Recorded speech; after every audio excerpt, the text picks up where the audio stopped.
is Domestic Violence Month.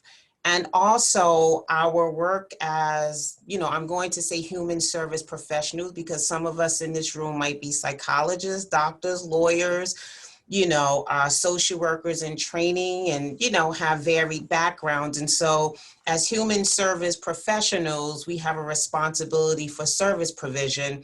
And so, domestic violence is something that have been ongoing for many years and unfortunately continue to be going. And as we're currently in this pandemic of COVID-19, we're also faced with this double pandemic of COVID-19 and the increase of domestic violence. So I'm going to turn it over to our panelists, to certainly share their background. We have Ms. Renee Frierson, who is the director for our Title IX office, and she will serve as this evening's moderator. So, Ms. Frierson, would you like to start? You're muted. Thank you so much, Shanika. Thank you, Karen and Bernadine. Welcome to Sadia and Professor Zenkus. So I guess I kind of want to start first by asking, following Shanika's lead, why don't you just each tell us something about yourselves, about what you do, about how you came to the work. So I guess I'll start with our real guest, Sadia. Thank you. It's a pleasure to be here. I'm excited. I'm Sadia White. I am the founder of Generational Survivors. And I would just tell you really briefly, I'm retired from law enforcement. I am a survivor of domestic violence. I am a survivor of child molestation and rape. And that is how I came to found my organization, Generational Survivors.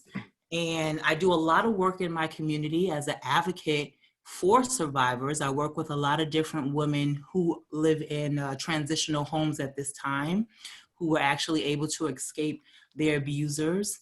And I work with them and their children. I'll just tell you a little bit about what a generational survivor is so that you will know and understand.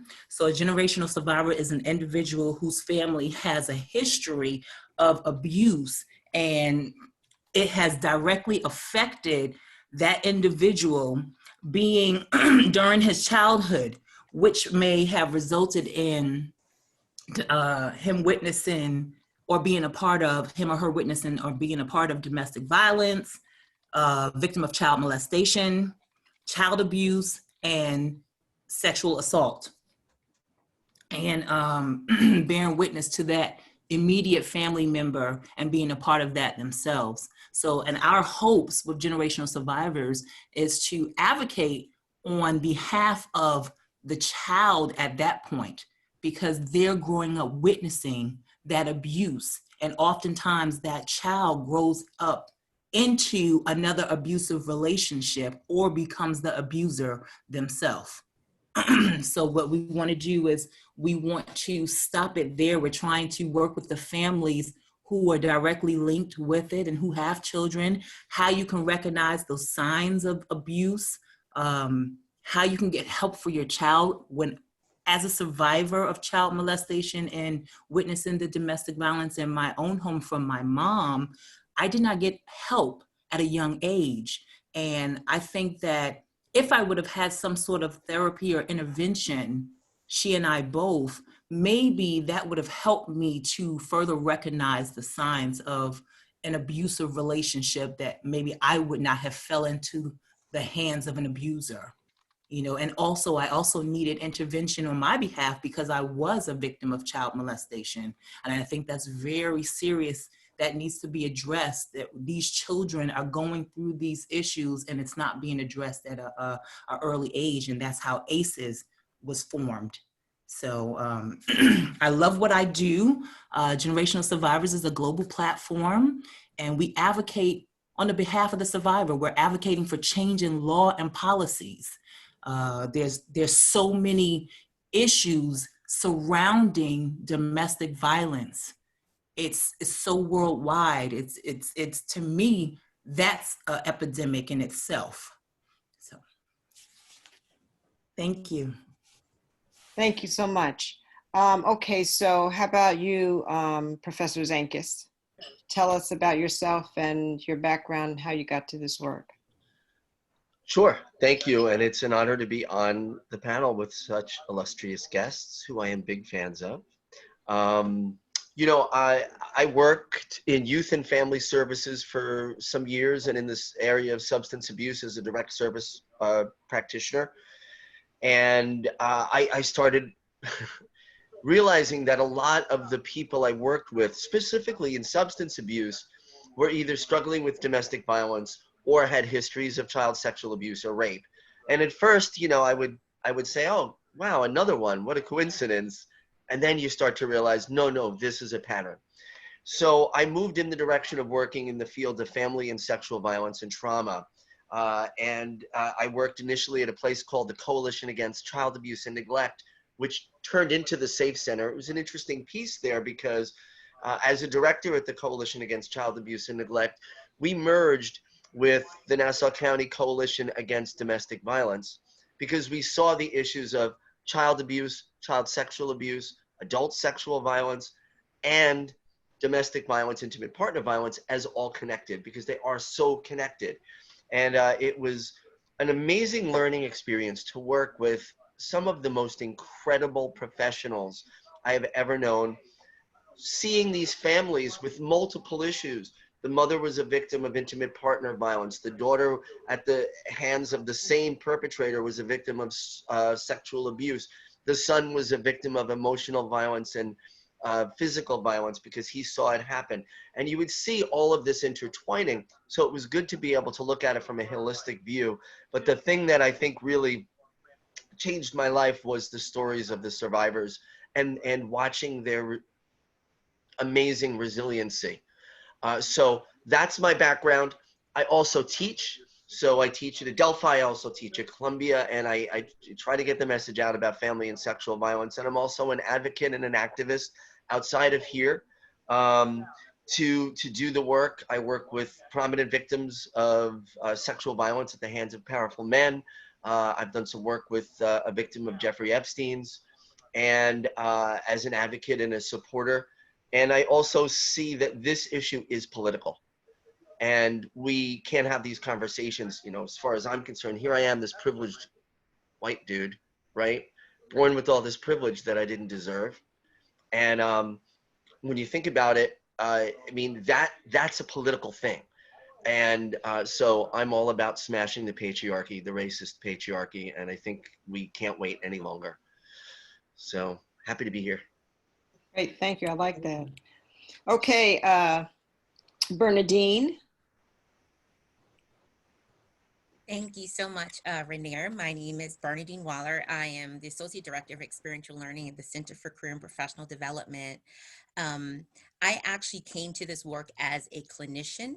I started off, I was providing clinical services in both private practice as well as, I used to be one of the counselors in the Center for Career in the counseling center here on campus at Adelphi. And so I've seen and work with survivors of domestic violence, childhood witnesses of domestic violence. One of my really good girlfriends, her sister was murdered by her partner as she was trying to escape the abusive relationship. And so, you know, watching her and her family kind of go through that firsthand for me, I thought there has to be more than just providing clinical practice that I can do to really kind of push the envelope. And so that's when I decided to go in to pursue my PhD. And so I'm actually a doctoral candidate, as Shanika stated, at Adelphi University School of Social Work.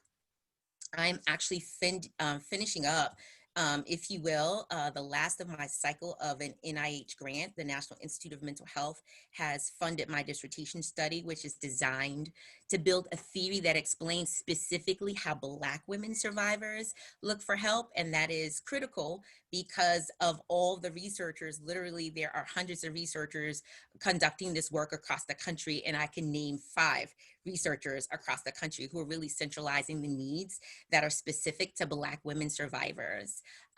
This past summer, I had an awesome opportunity to work on a DOJ funded grant with one of my mentors. And the purpose of that study was, it's a national study, and the purpose of that study is to understand domestic violence homicides, specifically in the Black community. I am also very invested in not just conducting research for research's sake, but translational research. And translational research really does take a look at the intersections between research and policy, and how can we take what we know in the area of research and make sure that we are really providing full service services and care to survivors. So this past spring, I actually had an opportunity, tremendous opportunity for me to connect up with other researchers, prosecutors, domestic violence survivors, sexual assault survivors, and researchers and providers to participate in a think tank with, it's called the Institute for Informed Prosecution, and that's coming out of John Jay College for John Jay College. So I am super passionate about this. For the last 10 years, this is all I have done. So my sleep deprivation is because I am so passionate about domestic violence and looking to see if we can find solutions for our survivors. Thank you so much. Let me just add, I am an attorney, and I serve as the Title IX coordinator here at Adelphi. I started my professional career as an assistant district attorney in Manhattan, New York County District Attorney's Office. And during my time there, I worked in the domestic violence unit. That's what we called it then. We didn't really, term intimate partner violence or dating violence.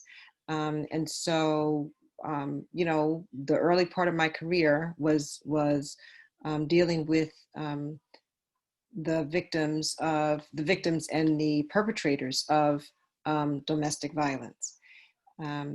So the work that I do here at Adelphi in the Title IX office is really around discrimination, right, and enforcement of the Title IX laws and Title VII. So it's really kind of interesting. I don't want to dwell on myself, but I just want to get that out in terms of my background in domestic violence.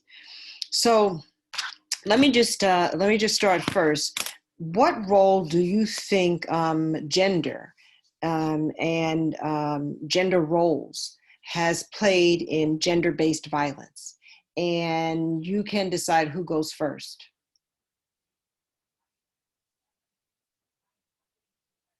Okay, then I'm going to ask Professor Zenkus to go first.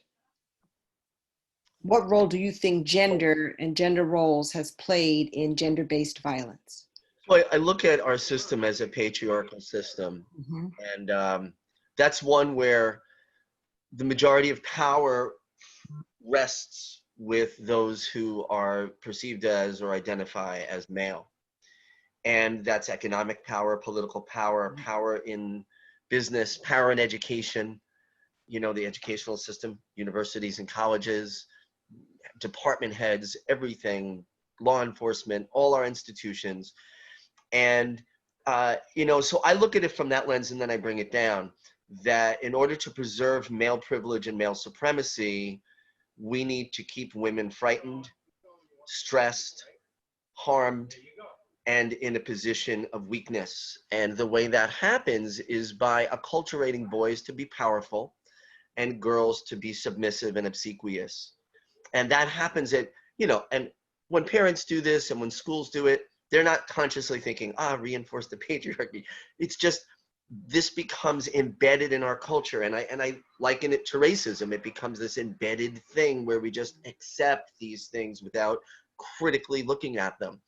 So just like a hero of mine, Dr. Cornel West, talks a lot about critical race theory, I also think about critical feminist theory. The idea that everything we do, all of our interactions are based on a power imbalance between those who are perceived or identify as men and those who perceived identify as women. So I think gender has a huge amount to do with it. I think boys are acculturated to be powerful and girls are acculturated and expected to be obedient and not to question. And so all our institutions reinforce that. And good examples are, for years with law enforcement, if domestic violence happened, male officers would come to the scene and tell the perpetrator to take a walk around the block. Now, hopefully that doesn't happen anymore. There's a lot more training that's going on and a lot more enlightenment, but it reinforced the whole, I get it. So I think men are expected to be violent and excused for being violent. And that's another thing that I think, boys will be boys, that phrase is such a destructive phrase. Men are expected to be in control. So like all the things that end up, power and control is the basis of domestic violence and sexual violence. All the things that are the foundation of sexual and domestic violence are the foundation of what we expect from men. And one last point I'll make is every case I've ever worked with of sexual violence or domestic violence perpetrated by a man or a young man, those perpetrators believed two things. One, they were entitled to do it, and two, that they would get away with it. And the reality is they often do get away with it, whether it's someone we've never heard of, whether it's we've got a member of Nassau County Legislature, Carrie Solage, who was caught on videotape physically and emotionally threatening his partner in front of a child and terrorizing that child over a bag of weed. He wasn't forced to resign. He's still there, and so when we look at that, when that happens, he actually literally said to his victim, the police work for me. Now, the Nassau police were not happy with that and said, no, we don't. We work for the people of Nassau County. But when power repeats itself at a high level like that, it tends to continue. So that still reinforces male power. And I just did what men do often. I just spoke too much. So it's okay. You had the floor. It's much worse when you speak over a woman, right? Much worse. So you had the floor. You had the floor. So I just want to interject this into what you said. We also need to think about you said the systems, right? We need to think about the systems where oppression perpetrated by white men for everybody, was perpetrated by white men for everybody. And so women in general, right? Women didn't have rights to property, didn't have contract rights, didn't have rights to credit, didn't have rights to income. I mean, there's a whole host of things that also made women less powerful and dependent and sort of supported the male power structure, right? They supported the male power structure. Okay, Sadia, I'll give you the floor next. What role do you think gender has played in gender-based violence? So here's what I wanted to say. I love that Anthony touched bases on the law enforcement aspect and what they did when they encountered a domestic violence situation.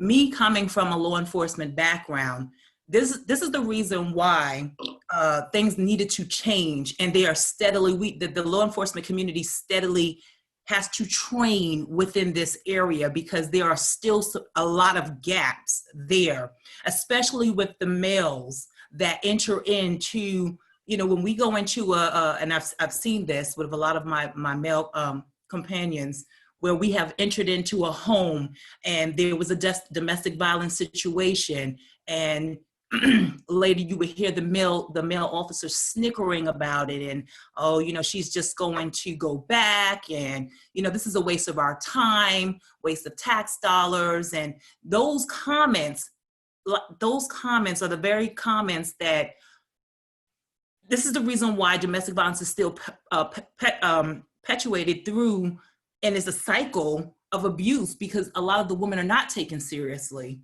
Law enforcement officers, oftentimes they don't know what to say at the scene.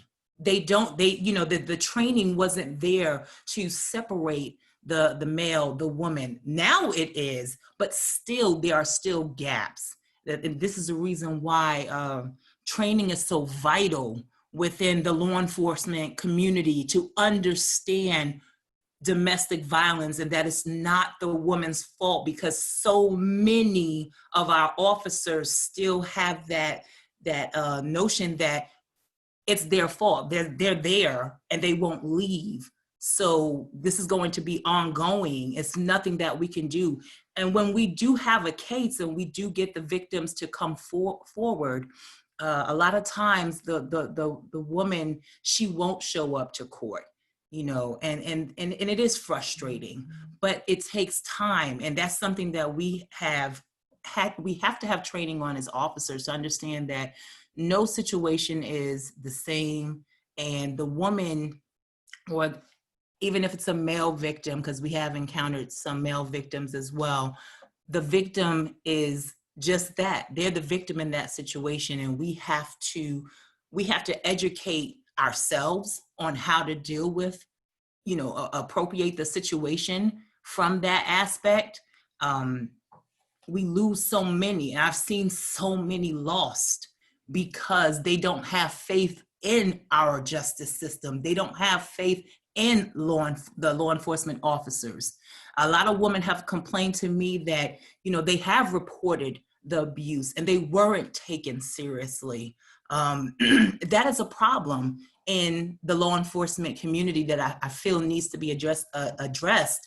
And that is the reason why we offer a lot of training to our law enforcement communities, just to continue to educate them as to what the cycle of domestic violence is. Men have been seen for years, they have been seen as the lead in the household. That has been put out often. You know, you're the head, you're the male. The woman is supposed to be submissive. The woman's supposed to listen, to follow behind.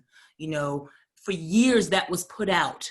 That's how the basic family was years ago. The man is the head of the household. The woman stayed at home with the child. You know, that pyramid there. The woman stays at home. She washes the clothes. She takes care of the children. She cooks, she cleans, and the man gets the job. Okay. So and we have changed there. There's, you know, now women are heads of their household. There's a lot of change there, but there's still a gap when you look at the inequality that women suffer, loss of wages compared to the male. So that still puts us at, you know, in that lower bracket. So that still gives the male more of the power there. And until we as a society change that gap, we change the lenses that we're looking through, that, you know, the man is supposed to make more and the woman shouldn't make as much, and they might be in the same job, quote unquote, but they're not getting equal pay, that will always offer up some sort of power for the males in this situation, whereas it will leave the woman vulnerable, looking for that, to take that lead and always striving to get there. But we as women have arrived. We are here. You know, and I think we have to really look at the family status. That's why I say I go back to generational survivors. All that, what happens in the house stays in the house. Remember, that was, quote unquote, that was the culture. What happens in this house stays in this house. You're not to discuss it. So it wasn't discussed. It didn't get discussed. And it brought about so much, it brought about these adults who carried these secrets, who became, you know, they became what they witnessed. You know, they saw a domestic situation. They saw their parents fighting. They saw their mom being beaten. You know, they themselves were beaten. So now they're adults. It was never discussed. They were told not to talk about it. So now this is how they're going about it in their life cycle. So now they're entered into a domestic violence situation. And I speak for myself. I speak for myself because when I witnessed my mom being beaten and then I was molested, and she never brought about any intervention on either one of our behalves, I was broken. I was a broken child growing into an adult. So imagine how many broken children they are growing into an adult. How many broken women there are that they grow into the woman and they don't realize their worth. I didn't realize my worth for such a long time.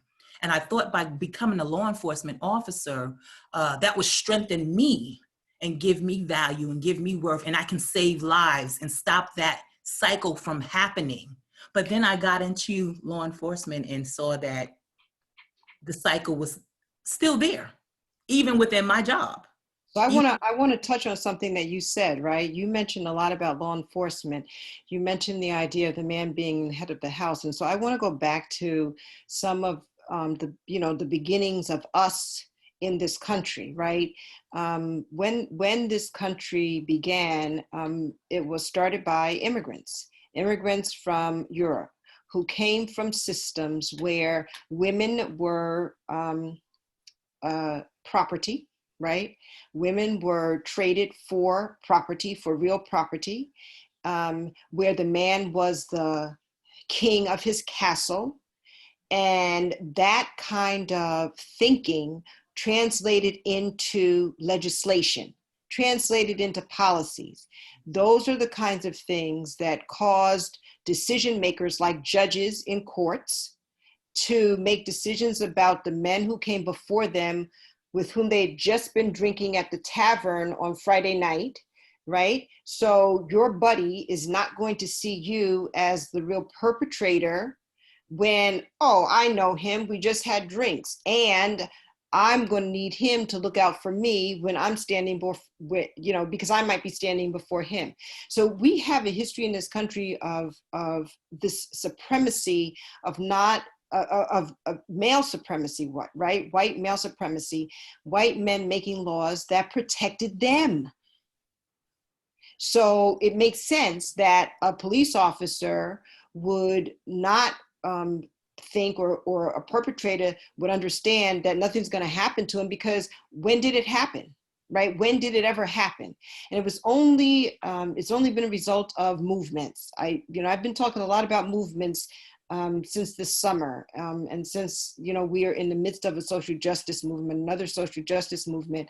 It's only been a result of movements that legislation changes, right? That we push to change the narrative around marginalized and oppressed groups.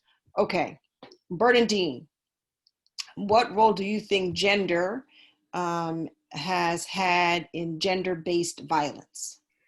I think Sadia and Professor Zenkus have both expounded quite nicely. The one thing I really am going to hone in on is the systems aspect from an economic perspective, right? Because I'm also a career counselor. According to what we're seeing right now in the literature, if a woman makes under $30,000 a year, she is 5 times more likely to be abused by her significant other, right? Because she's economically bound to him, right? And so if we also take a look at equal pay day, right? This year in 2020, equal pay day for all women in the United States, and it's really, skewed toward white women, was April 31st, right? If we look at it for Black women, we're looking at an additional 4.5 months where it took a Black woman to make as much as her white female counterpart. Now, if we're looking at a Black woman comparing that to a white man, it took a Black woman more than 8 months to make as much as her white male counterpart for doing the exact same job. Right, closer to a year. Yeah, absolutely. If we look at that compounded over a lifetime, we're looking at $1 million of earnings. That is a difference.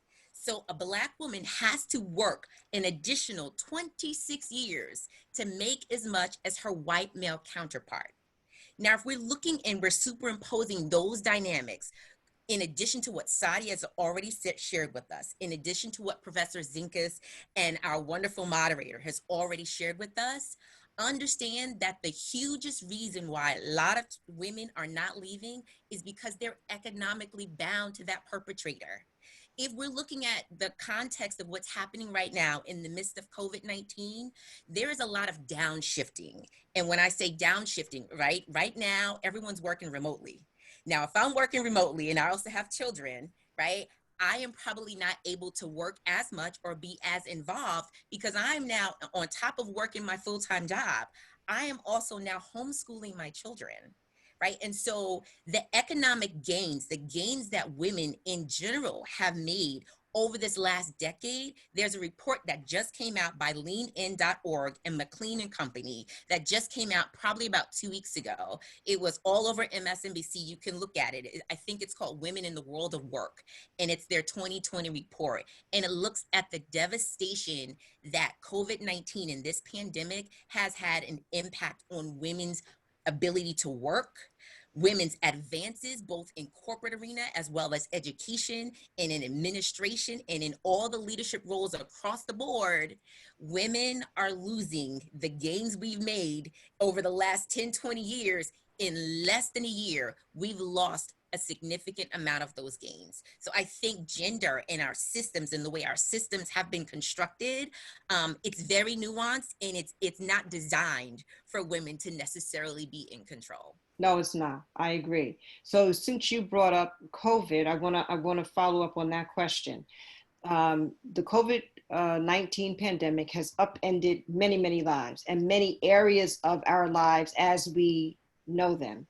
How do you think, what do you think has been women experiencing domestic violence? You know, expound a little bit more on that, specifically about COVID, right?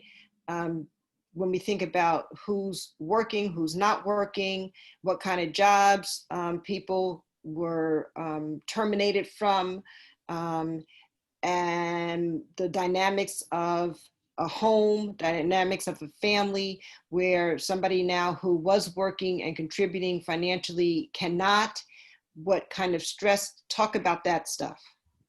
So right now, in the midst of COVID-19, we have multiple stressors, right? So the economic has been upended. Right now, we still have more than 840,000 people who are on unemployment insurance. So they're not working their full-time job.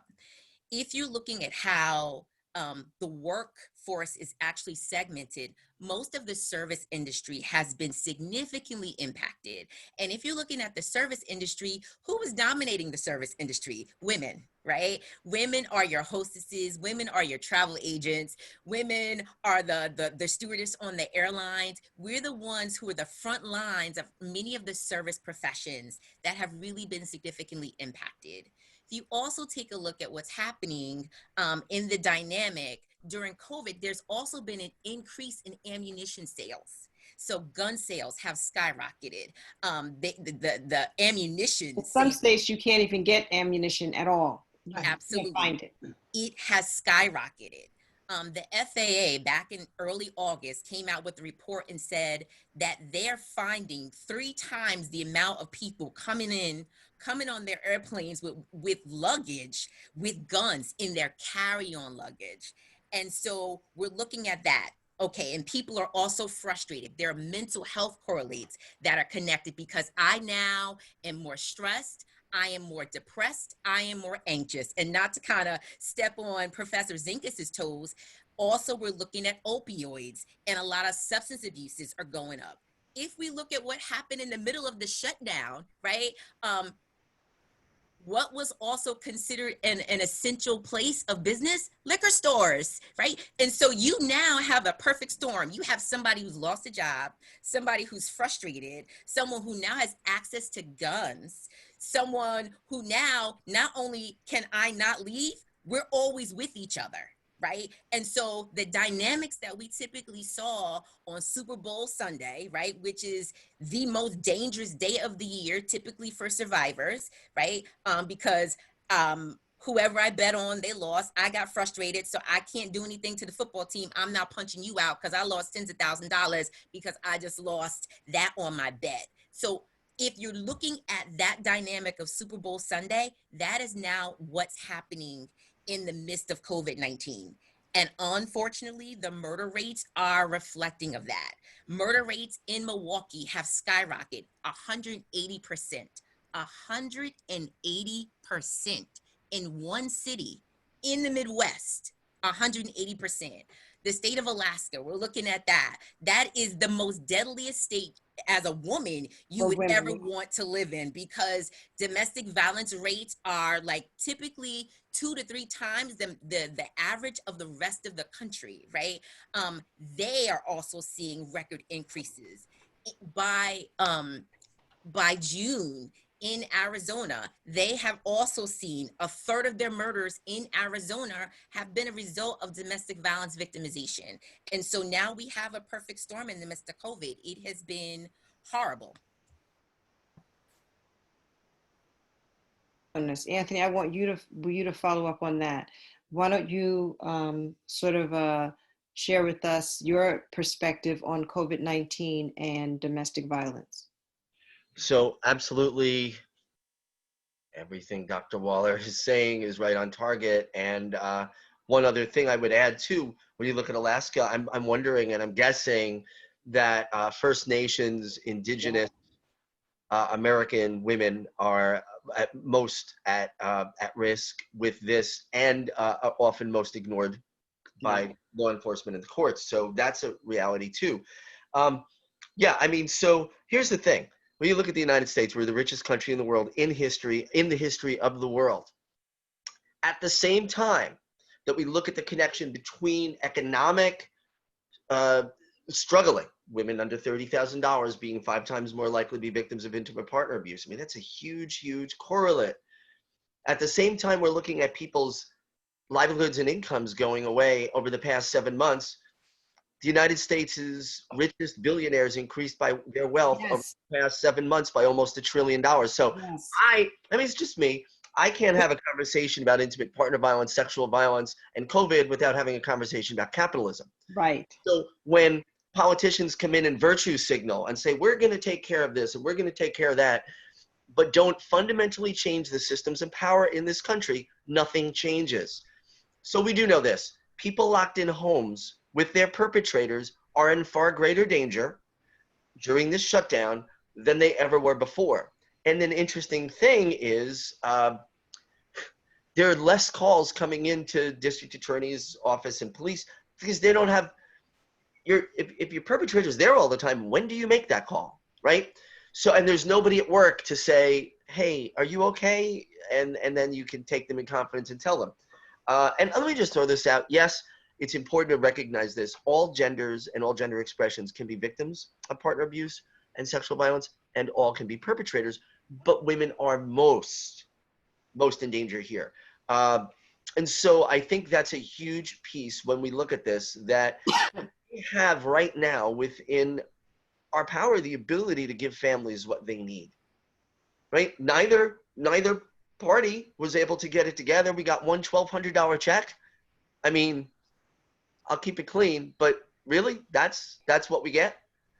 You bailed out the airline industries, but now they're laying people off.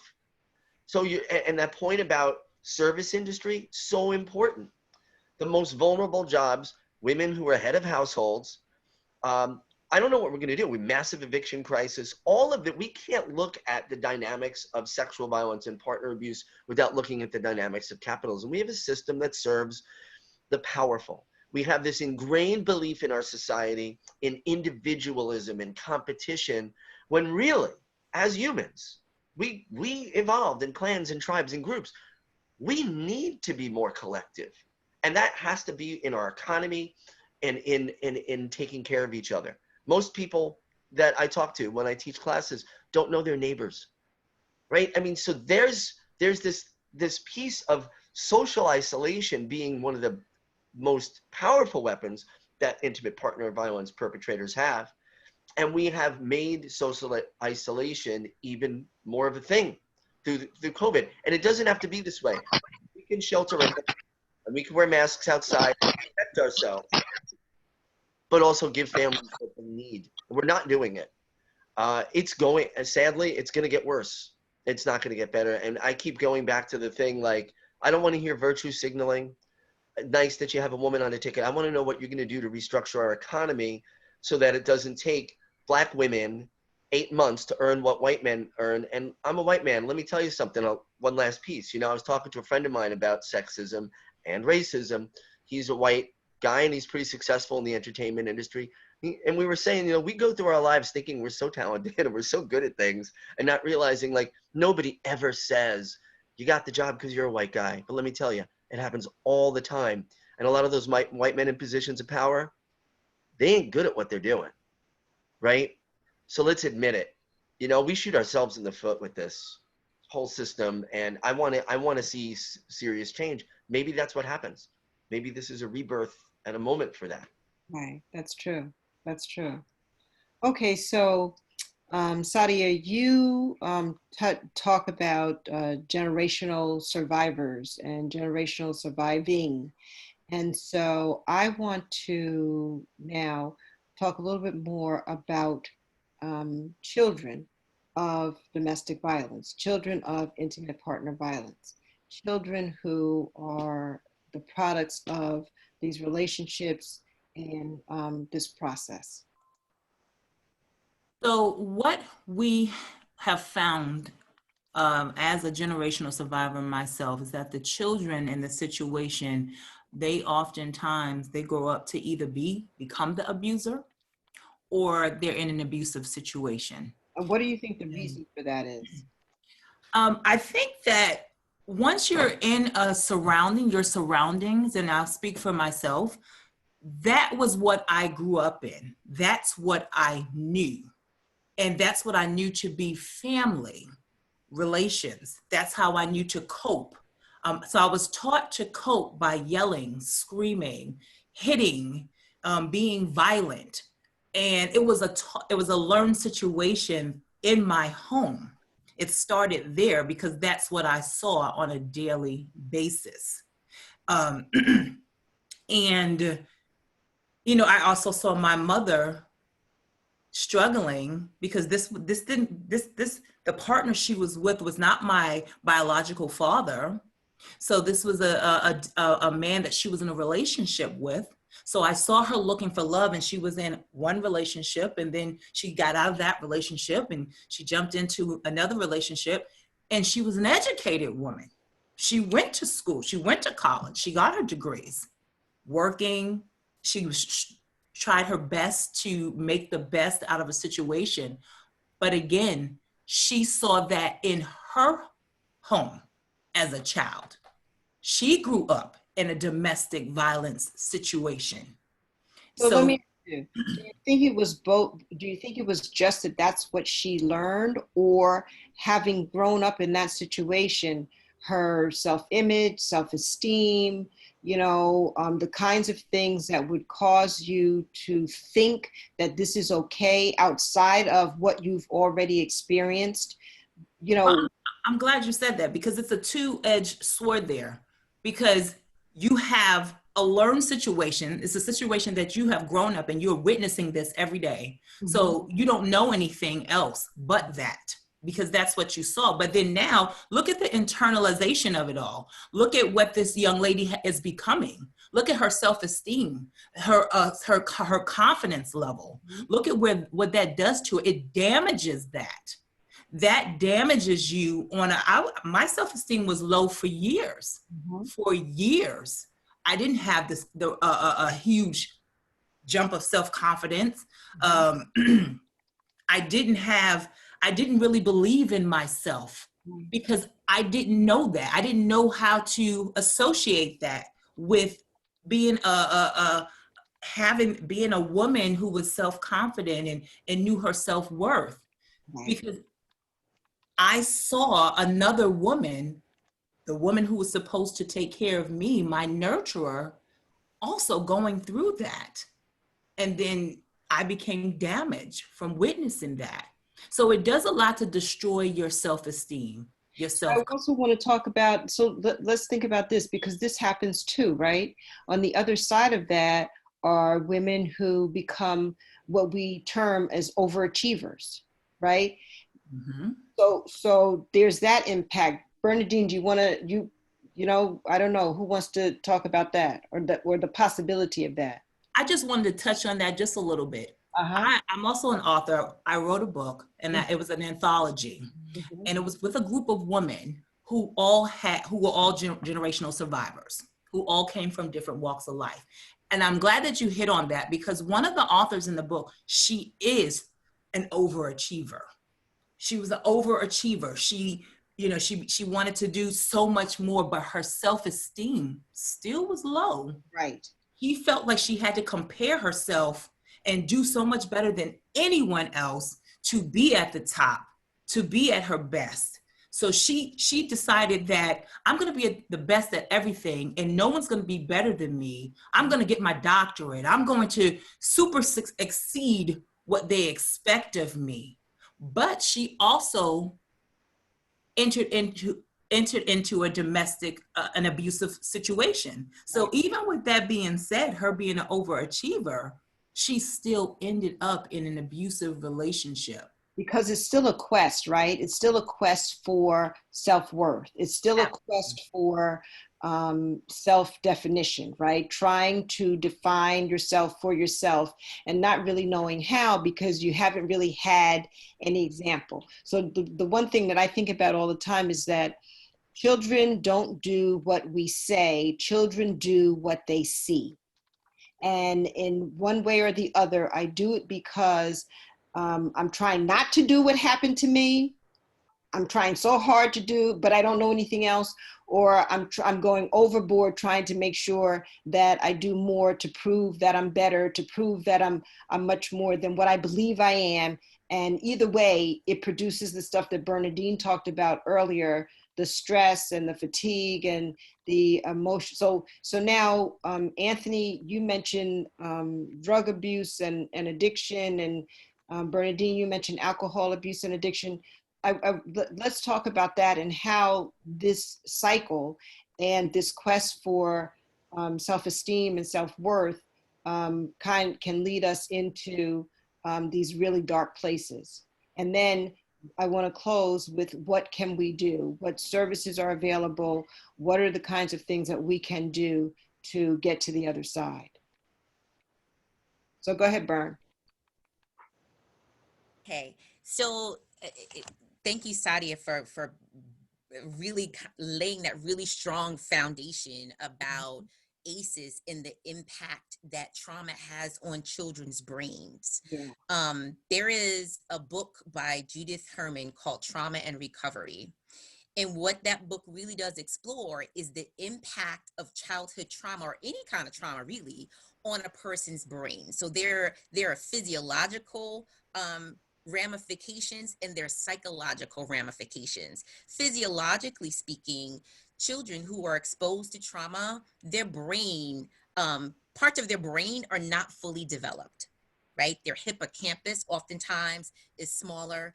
So it takes a lot more for people to have that satisfaction that they need of feeling the accomplished. So that's when you have the overachiever, that people will say, okay, all you have to do is give me an A, and they want an A+++++.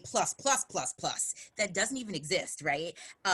And so they tend to go through life questioning, am I enough? And so everything that their inner kind of true north is really always questioning, is this enough? And so they constantly go overboard. And so if I look at it also from a psychological perspective, and a lot of folks who are in the helping professions who are in this room tonight will totally understand this. You also look at oral fixation. Whenever a person has experienced some form of trauma, you go back to starting all over again as a child and advancing through those developmental cycles, if you will. And so if you go back and you think of Sigmund Freud, good old Sigmund Freud, the first level is oral. And you've got to resolve that oral fixation. And so it is not uncommon to see survivors of trauma either having issues with substance abuse, overeating, anorexia, because that is the one thing that they can control, and understand that all fixation is on a continuum. So it's not just the substance, it could also be a food addiction or an unhealthy relationship with something with their mouth. For sometimes it's not uncommon for people to have you're eating, and eating brings you comfort, right? And so we're in the midst of COVID, you're eating more, you are more comfort, you're having the comfort foods. And so that that's when it also becomes a bit of a challenge. And so that's where it really kind of dovetails into the addiction, whether it's a food addiction or whether it is a substance abuse. Another thing I want to make sure that we also understand is with that smaller hippocampus, there's what we call a loss of volume control. So that to kind of make this live, they have no on-off switch. They have no way to kind of moderate. You're either really angry or you're really happy. And so for a person who's starting to work with clients and you're questioning, they love you, they hate you, are you borderline? Do you have borderline personality disorder? And that may not be the case, but that may be as a result of their trauma. And so Sadia also talked about ACEs, and ACEs are what are called adverse childhood experiences. One of those is, witnessing domestic violence, any kind of trauma, family member who's been in prison. There are like 12 different ACEs that we can have. And basically what that does is if you've been exposed to some sort of trauma in childhood, it increases the likelihood that you'll have exposure to that kind of trauma because your brain has been structured to have that kind of trauma in your life. That's your normal. You don't know what it means to have a nice, quiet evening. Quiet for you is everyone yelling and screaming at themselves. And so if you're understanding ACEs, I liken it to having mosquitoes, right? Mosquitoes love standing water. Mosquitoes also love blood. So let's just say you're running and you fall and you scrape your knee, you have blood that kind of comes up on your knee. What's going to happen? You're going to have more mosquitoes who are going to want the blood from your knee. And so I liken those other traumas to being mosquitoes that are coming and are attracted to that blood that are on your knee because you skinned your knee. And so the goal is, if you've been exposed to some sort of trauma, that's not to say you're necessarily always going to be experiencing trauma in your life. Literature also tells us if you have at least one grounding parent in your childhood who is not necessarily abusive, you still have an opportunity to have a positive outcome as an adult, right? So we're not giving you or remanding you to some sort of sentence of dismality or anything. Sadia talked about how she was a survivor and she witnessed it. She also talked about how powerful and awesome her mother is, right? And so here you have amongst us, people who are modeling who you are and what you can be. And so I will, on that, toss it over to Professor Zenkus. Thanks for the toss. And wow, how do I follow that up? So I will tell you this, though. Isn't it so convenient and elegant that we've created this medical model of disease that says that individuals are deficient and defective? Remember, the DSM used to call homosexuality a deviance and a pathology, right? And they don't talk about the pathologies of the rich and powerful, like wealth hoarding. No, that's not in there. So this discussion of ACEs is very important. Whether you're an adult going through trauma, and trauma is often complex. Rarely does somebody have like one bad thing happen. I mean, that can be the case. But trauma often happens throughout childhood, and then it happens again and is repeated in adulthood. So victims of domestic violence, intimate partner violence, and sexual violence are more likely to have had adverse childhood experiences and trauma in their childhood. And we have this wonderful misogynistic and, yes, racist medical model, which says that people are broken. You're depressed because you have a chemical imbalance. The next time anyone ever says that, ask them if they've measured the serotonin levels and in which part of the brain is it imbalanced, because they don't, and they don't know what they're saying, right? So what we do is we say you're broken and it's all in the genes. And that's a really nice, elegant way of saying, like, why would anybody be depressed in the most wonderful society on earth? We're the freest nation in the world. I keep hearing we're number one. We're the greatest. And so it must be something in their genes. It must be something about them. What's wrong with them? When people pass someone who appears to be experiencing homelessness on the side of the road, the first thought many people have is, what did they do to let themselves get like that? Instead of, we've got 5 to 6 empty dwelling places for every unhoused person in this country. the pathology lies in the greed. But we pathologize the individual. And as a social worker, my profession went hook, line, and sinker with that medical model just to get licensure a few decades ago. And we sold our souls. And here's the thing. So what do we do about it? We recognized we need a trauma-informed approach when it comes to looking at disease and disorder and behaviors that are maladaptive, like addiction, things like that. We have to understand very few diseases happen because of a gene. Most of them have to do with the way the environment interacts with our biology. It's called epigenetics. And we have to look, when people are dehumanized and treated like garbage, it has an effect cellularly on their bodies. You know, you feel it. Say you're in love with someone and they break up with you. It doesn't feel good, or a friend doesn't talk to you anymore, or you suffer the loss, the death of a family member or a friend. That hurts. You feel it inside of you. You know what? As a white man, I don't know what it's like to walk down the street and think someone's eyeing me up and down. I can walk in a store and I don't have to wonder that someone's thinking I'm going to steal something. I don't know what those little cuts are like every single day. But I do know they have an effect. And then what we do is we say, oh, look, these people are sick. They need a pill. I'm not saying medicine can't help. I do never down somebody who can be helped by medicine. But that can't be the answer to everything. Because when we do that, we let society off the hook and then we don't challenge it. You know, and let me throw this out. This society is not serious about ending child abuse. We're not serious about intimate partner violence. We're definitely not serious about racism. And we're not serious about sexual violence. Right? We've got 2 credibly accused sexual assaulters and rapists running for president right now. And multiple cases, by the way, whether the media talks about it or not. We have people in our state government who've been accused who are still working. We've got people in our county government, in both counties. And you better get that debate moderator isn't going to ask any of them that question. Why? Because we allow it.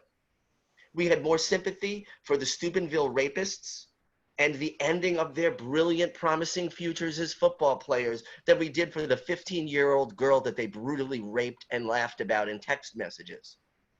When we change that, when we start holding people accountable and stop blaming victims for feeling bad or for coming forward or taking their lives apart when they do, then I'll know we're serious about it. I think I'm done. Okay. All right. Well, thank you so much.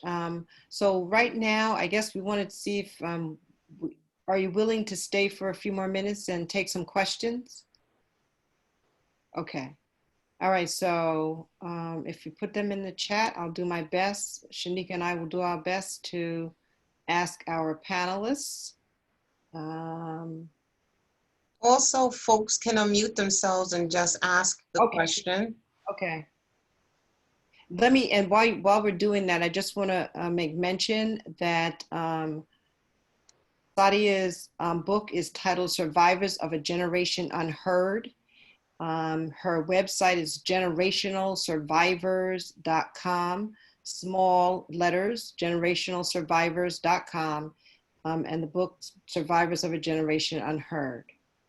Somebody asked earlier if, and I think it was mentioned, if some of the things that that were talked about could be the cause of obesity, right? Some of the survivor mechanisms, right, could be the cause of obesity. Yeah. Okay. Any questions? All right. Any other comments? I have a question. Okay, Shannon. Hi. Hi. So I work with, as part of my job is I work with people who are domestic violence offenders. I facilitate a curriculum that, so how do we used to have these groups co-facilitated, and due to COVID, we're not allowed to, the capacity doesn't work. So how can I maybe best address some of these things in a room full of men who have been convicted of domestic violence offenses, that I'm not just a crazy woman talking about these gender dynamics and these relationship things, and kind of address some of those deeper issues you know, to take these just beyond some of the exercises and stuff that they're working on. If you guys had any thoughts about that, I'd appreciate it.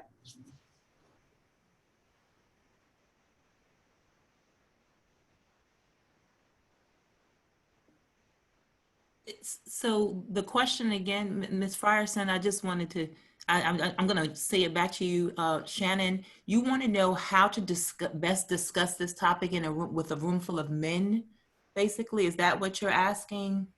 Yeah, just if you had any thoughts on how to kind of further these discussions in a way that, I'm trying to be more specific, I'm sorry. I feel like a lot of times it's hard to say because they're like, well, you don't know what I'm talking about. You don't know what it's like. And there's a lot of defensiveness that comes up. So I just wondered if anybody had any thoughts in terms of, you know, ways we can open up that discussion and be more productive, hopefully. Well, Shannon, I would say the best thing is to just be very candid about the situation and have the discussion. Too many times and oftentimes we shy away from the topic, the discussion. It is domestic violence is apparent. It is here. You know, this is what it is. Do you understand the cycles, the power will of domestic violence? We have to have the discussion. There's not a beautiful way to bring this discussion about. Just like we're having this panel is the same way that you can have that discussion with your male friends. It's not going to be a pretty topic because it's not a pretty topic. You know, and you really have to come real and raw and be relevant with what you're stating so that your counterparts can understand, because there are so many people who still don't understand the powers of the cycle of domestic violence. They don't understand that will. They don't understand why the woman stays in the situation. They don't understand that it takes time. Oftentimes it takes a woman 7 times before she can get up and leave and actually have the courage to stay gone. So the conversations just need to keep being had. That's the way you champion domestic violence, by advocating, even if you're not. And see, this is where the situation, it becomes intense, because there are some people who say, well, it doesn't affect me, but it does affect you. You know why? Because it affects community. And when you're talking about ACEs and you're talking about mental health disparities and different things like that, it's full circle, because now you're talking about driving up the cost of healthcare because of these ACEs inhibitors. So it affects us. Whether you have been affected physically from it, it affects community. And that's why we have to continue having the conversation. And there is no pretty way to discuss it. You just have to say it and be plain with it. I'm going to say the same thing about racism, right? You just have to say it. You have to be plain with it. You have to use the words. You have to use the language. You have to say so in order to face it, confront it head on. Like, you have to confront it head on. No, Okay. but it makes white people uncomfortable, so we shouldn't talk about it. Well, it makes us uncomfortable not to talk about it. I know. And that was sarcasm. I know. No. So I have a question. Can I just Hi. point something out quickly, though? For the person who asked the question about how to talk to men who are perpetrators of domestic violence, Yes. Don't allow them to make themselves victims. Hold them accountable. Let them know the damage that their actions have on the individuals, families, and, as Sadia said, the community.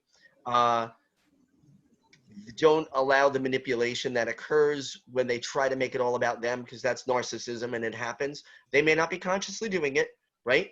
But it's important. I just put a book up there called Why Does He Do That by Lundy Bancroft. He's got a few books which are phenomenal on intimate partner violence.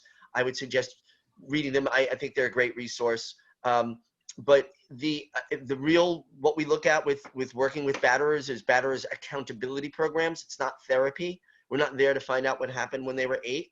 Now, that doesn't mean in their lives that they can't get therapy. They probably did have trauma. That's great. But when we talk about holding them accountable, that's not what it's about. It's not about, poor you, this happened. It's about, here's what you did, and you need to not do these things. So just throw it out. That was kind of like, sort of like what I was going to ask. Okay, good. So this is Francetta. Yeah. I was gonna ask, years ago, I took a training and they said that the batterer could not get better through treatment, that it was had to be held accountable, and had to go to jail. So I was wondering if now maybe Bernadine could answer it, or maybe Anthony, I don't know, because you guys were therapists sort of, or is there treatment for the batterer? Can the batterer get better? Or is that just something that doesn't get better because they're going to do it continuously? Is there treatment? I don't know. What is the outcome? How do we change? I'm gonna say one thing before the other professionals respond. Nothing changes until something changes. Okay, and in my experience, batterers don't have any incentive to change their behavior. They have no incentive to do anything different if everything is going to remain the same. Okay, I turn it over to you. 100% correct, Renaire. I think also what needs to happen, because I actually took a look at what's going on. The batterer intervention program system right now is broken, right? Especially if you're looking at it as it relates to men of color. And so the batterer system right now replicates what happens in an abusive relationship. There also are gaps right now between whoever's remanding them to treatment and them actually attending treatment. Oftentimes they slip through those cracks. Even if they attend, they're oftentimes more likely to drop out. Unfortunately, the dropout or the attrition rate mirrors the rate of homicides. And as men drop out of treatment, they're more likely to ratchet up their abuse and to become more deadly with their victimization. I think the batterer intervention system right now really needs to be completely overhauled. I don't know anyone who's necessarily doing that work. I know that they're, I forget the name of it. It's out of the Baltimore area. They're in the process now of working with researchers from Johns Hopkins to see what they can do to switch things around in the batterer intervention system. But right now, what they've done is they've adapted the Duluth model, which is a hybrid of cognitive behavioral therapy, CBT, and CBT does not work. Again, there has to be some sort of incentive for men. And then you also have to understand there are different kinds of batterers, right? You have some batterers who batter because they truly have a mental illness, right? Some batterers batter, and typically the mental illness that really is consistent with most batterers is bipolar disorder. Usually it's bipolar 1, and it's bipolar 1 irritable type. Right? So when I'm angry, that's when I'm going to go on my tirade. That's when I'm going to be more abusive than not. And that's when you find people say, well, so-and-so didn't see, he seemed like a nice guy. So that's where you have the kind of Dr. Jekyll and Mr. Hyde kind of phenomenon that's going on that oftentimes people will speak about. Then you also have batterers who suffer from an Axis 2 disorder. And it's dependency personality disorder. And so that's the batterer who's very dependent upon the person that they're abusing in order to make them feel good. And I love you, and you weren't supposed to go off and do anything without me. And so they're very dependent upon the person that they're abusing in order to make them feel good. And so when the person kind of gains that strength and attempts to leave, they go after them and they become more abusive because that person, I'm clinging to you. I need you to stay. I personally think that the batterer intervention system needs to be completely overhauled. I don't think that there's enough work right now that's being done on that. And so I will toss that now over to Professor Zenkus. It is broken. There's also a lot of people practicing that don't have training, whether it's working with sex offenders or working with batterers. The court system is grossly undertrained. So I had the opportunity over the past few years to train New York State judges, criminal trial judges, the appellate division, as well as the family courts. I trained over 1,000 judges. It was amazing. They gave me an hour. talk about trauma is a lot. And what ended up happening, the judges would line up after and talk to me and say, we never heard this before. And I thought, oh no, that's not good, you know, and we've got to train our police. And I don't just mean like about domestic, we have to talk about trauma. We have to do this.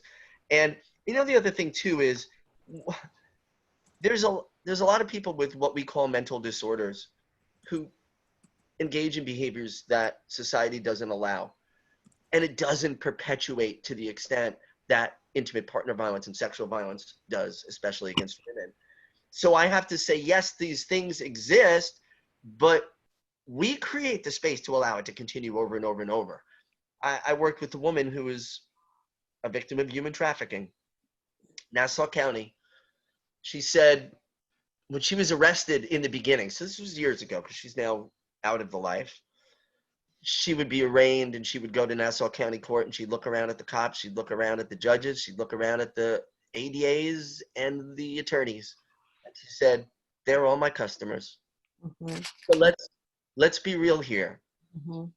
We want this stuff to continue. Mm-hmm. So you can have a batterers accountability program, and we need to have that, right? So that's important, but there needs to be a statewide effort. Someone to, you know, we have someone to stand and say there are some standards that we have to have here. But you're also going to have money. And the sad thing is with COVID, we're going to be told there's no money for that, right? So when I stand up and I say defund the police, I'm told I'm a terrible person, but they've got a lot of money. They're buying military toys and all this stuff. Let's take some of that money and put it into prevention. Let's put it into batterers programs. Let's put it into domestic violence programs. Let's put it into sexual violence and child abuse programs and community organizations and anti-gang programs like Strong. There's a lot of money there. The cops on Long Island, nothing against them. You know, they do some really good work. They're paid way more than in other parts of the country. We've got money. Maybe cut the overtime down a little bit, because you ask a cop the most frustrating thing to do, you were in law enforcement, Sadia, is to go to those those family calls. You keep going back to the same house over and over and over. You can't expect the police to be a social worker. Put social workers in there. But we're going to have like I said, a restructuring and a realignment, and we're going to have to demand it, because if we expect the people in Albany or Washington to do the right thing, I don't know. I'm old enough to know they ain't going to do it. You mentioned something that I want to follow up on, right? This whole concept of defunding the police is really, really interesting. I worked as an assistant district attorney for 4 years, and I cannot tell you the number of police officers I've had conversations with who said, you know, I'm not a social worker. And this was, I'm not going to tell you how many years ago, but this was many years ago, before, you know, this whole idea of defund the police. And now, for whatever reason, when we say this, you know, there's a crazy reaction. The idea of people being trained to police is different from people being trained to respond to, you know, social services kinds of concerns, to drug addiction, to violence, to, you know, child abuse. I mean, there's a different kind of response that is necessary that these people are not trained to do. And it's not we're not taking anything away from them, because most of the time they don't want to do it. They know that they're not equipped. They don't feel that they're equipped to do it. Can I throw one thing out, and then I'll throw it to whoever else? But the piece is that we can't allow the politicians to say, well, then the social workers will work in the precinct. No, right. Because the culture in that precinct is toxic white masculinity. Yeah. I've worked around cops. Right. And so your social worker, in order to survive in the atmosphere, is going to duplicate that. The racism and the misogyny. We can't have it. It's got to be on the outside. Got to take money away, and nobody wants to say it. I think people know it. They don't want to say it because it's not popular to say, but I think that they know it. I think intellectually they know it. Okay. Any other questions? No, but I have a comment. Hi, my name is Lisa. Hi. I wanted to speak about the training in the police department, because I remember just going for training for school safety, and there was a psychological a bunch of psychological questions that took me way back into my childhood. So before police are allowed to police, they should be given an in-depth psychological, because they also have problems. It's not just the civilians. Police come with problems too. Some of them are from domestic violence families. Some of them are suffering with mental health, and we're not discussing it. But I wanted to go back to, because I've been listening to all of you, and I love you all so much, and I thank you, because Sadia, I think I'm saying your name right, Sadia White, it wasn't until you spoke tonight that I realized that I have been a survivor of generational domestic violence, and I'm suffering with it today. And it's not until my mom passed in 2016 that I'm realizing now that how much this has affected me. And in 2017, I saw my mom's perpetrator. He killed my little sister, and we all witnessed it, and threatened her not to tell. And so I'm just really appreciative of this panel, because it just lets me know that I have so much work to do. And and then my advanced standing at Adelphi University for social work, I want to look into bereavement counseling, but how can I give somebody counseling if I haven't bereaved myself? It's not enough social workers talking about students, because when I was coming up, nobody asked me nothing about that. It was never spoken of. And this is what I'm dealing with now in my current relationship. Sabotaging. How dare he love me when I'm so not deserving? And there's so many topics surrounding this workshop tonight. Y'all are killing me, but I love it. I love it because I'm awakening, and it's all right to talk about it. And I'm loving it because I can share this with somebody as I always wanted to, and I can tell my mother's story. And I just so appreciate you all. And I thank you for this workshop tonight. I thank God that he allowed me to come on, because it wasn't a thought of mine. I'm telling you, I saw free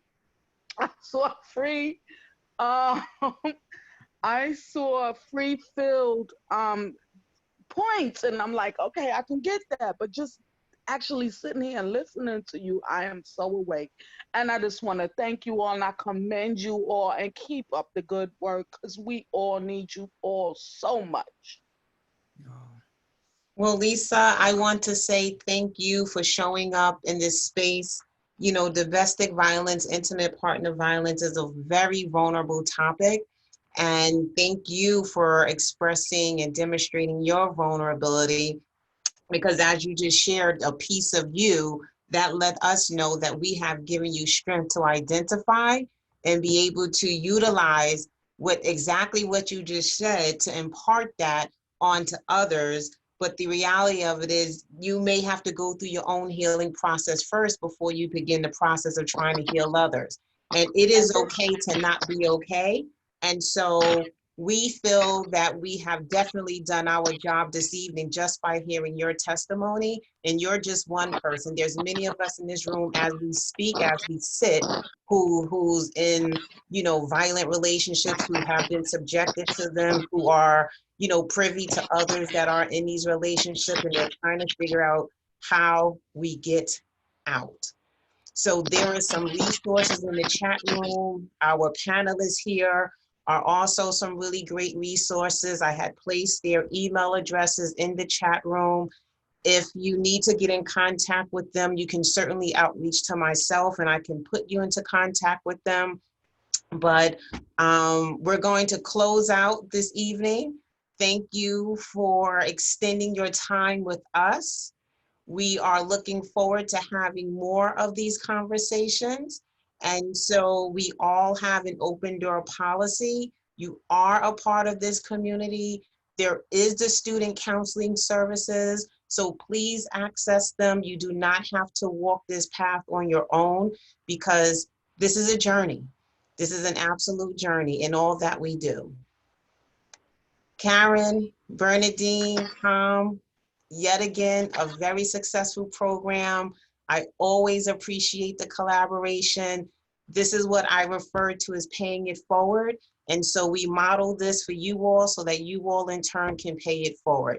So Renaire, thank you very much for serving as our moderator.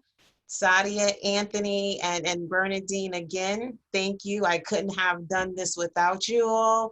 And so teamwork is what makes the dream work. Let's keep up the great work. Have a good night, everyone. Good night.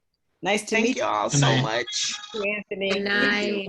Good Good night. night. Good night, everyone. Thank you. Thank you so much. Be well. You too. Take care.